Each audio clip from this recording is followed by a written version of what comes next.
Hello everyone, welcome back to my YouTube channel. So guys, আমি আজকে তোমাদের share করতে চলেছি একটা সুন্দর পেন্টিং।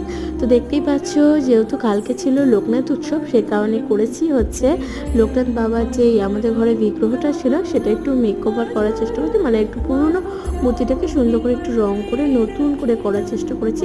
কিভাবে করেছি আর কিভাবে করেছি, কি কি রং ইউজ করেছি অবভিয়াসলি কিন্তু সব শেয়ার করে দিচ্ছি। সে কারণে তোমাদের কিন্তু অবশ্যই আমার লং ভিডিওটা দেখতে হবে। সবাই প্লিজ প্লিজ প্লিজ দেখো, সবাই পাশে থেকো। আর কেমন হয়েছে রং করাটা অবভিয়াসলি কিন্তু কমেন্ট করে জানাতে কিন্তু কেউ ভুলে যাবে। চ্যানেল নতুন হলে অবশ্যই চ্যানেলটাকে সাবস্ক্রাইব করে দিয়ে লাইক করে শেয়ার করে অবশ্যই পাশে দেবো। Thank you for watching guys.